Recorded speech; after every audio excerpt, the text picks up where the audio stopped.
Flat Cat. I'm looking at your thread here where you're wondering, why do we love? I can explain this. Here's what happened. Many zillions of years ago, God, was busy hanging out in God world there, with all the other gods.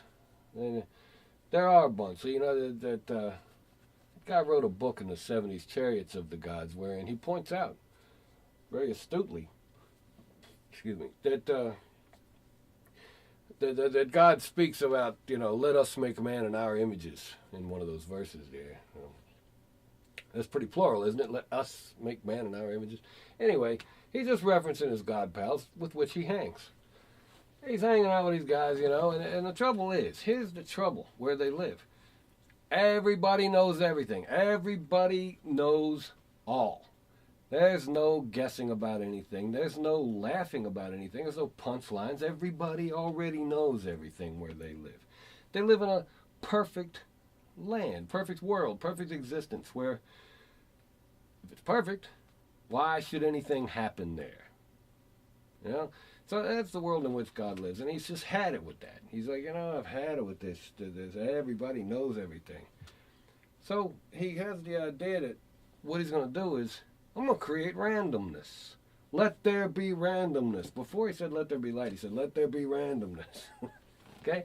So he gets this idea, and he creates the planet, with the, I'm going to have a sun, it's going to light it, I'm going to create terrain, I'm going to create climate, I'm going to have water, I'm going to have land, mountains, the whole nine. You know what he did.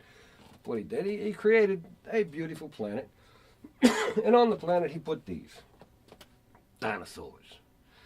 And the dinosaurs were fascinating. You know what I mean? There was nothing to compare them to. There was nothing, before this, there was nothing. Anyway, God has the dinosaurs walking around, eating, sleeping, making little dinosaurs, taking a crap, doing whatever. But there was randomness. It's rampant now in this little thing he's created, this earth. So he calls all his God pals together and he goes, look at that. You want to see some randomness? Now everybody don't know everything about that. And they look at it and they go, yeah, that's amazing. That's pretty interesting. That's good. They hang around for a little while and they're like, okay, well, good luck with that. And that was fascinating. His God pals go away and he's like, they're right.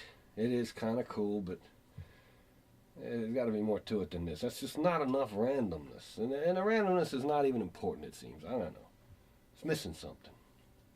So God comes up with a genius idea. He goes, I'm going to create an intangible, unseen force in the world, see? But these dinosaurs have got to go. They're not going to be able to do this. They're going to need a lot more. I need a different model. So he gets rid of the dinosaurs, big ice age or whatever, and wipes those guys out. I got to grab a Ricola real quick because my throat's getting sore from all this yakking. Anyway, so God wipes out those friggin' dinosaurs and goes to work on man. And the thing that's going to drive man is going to be a thing that man cannot understand. It's love. Love is going to make man do everything. He's never going to understand it, but he's always going to seek it. Because you know why? Because God's going to put a built-in model. Maternal love. The most irrational, rock-solid, bulletproof, kick-ass love in the world will stand there as a shining example that everybody's going to experience. If you live in this world, you see that. Even if by some bizarre twist of fate you lost your mom or something at birth or whatever, you're still going to grow up in a world where you see that maternal love is everywhere and bulletproof. It's incredibly strong and present and there and intangible. And, you can't see it, can't grasp it, can't really have it, But you're going to spend your life trying to find that with somebody. You're going to try to recreate that. It's going to make you nuts. It's going to drive every single thing that everybody does, that desire. Because even if you don't ever figure out how to be in love with somebody else, you're going to love yourself. You're going to love doing stuff. You're going to love something. So God has now created a thing where these men are on fire. They're raising armies. They're building governments. They're sectioning off the land. Don't cross this line. That's mine. You know, we're on cloud nine. Oh, we're depressed. We're happy as a pig in shit. No, we're miserable. We laugh. We cry. We do everything. All in the name of love. Love drives every bit of all of this. Because leave us not forget. Hate is frighteningly similar to love. It's also a very powerful emotion that drives everything. So a lot of people think the opposite of love is hate. It's not. It's apathy. But I digress. What God has done is create this amazing planet full of people driven by things they do not understand. Randomness is now rampant. He has got randomness squared happening on planet Earth. So he calls his God pals back. Now look, this is man. Man is jealous. Man is angry. Man is funny. Man is mad. Man is mean. Man is a huge dynamic range of what man is. All powered by an unseen, intangible force that nobody can really understand. So, God's pals are knocked out. That is amazing. Now that's amazing. God says, that ain't the best part. Here's the best part. Go down there.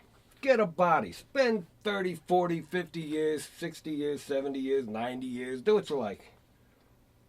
But you will live in a world where you don't know everything. Welcome to the world of horse racing and jokes and crying and laughing and all this wonderful stuff. This is what I have created. And God's God pals are like, this is amazing. I'm going to go do it. And so they did.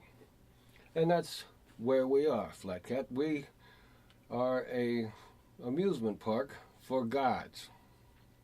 And that's why we love. Hey, where'd you go? You were up here a minute ago. There, see? Why do we love? That's why. Thought I'd mention that since you were wondering. So, that's that and that too. Thanks for listening and see you all out there.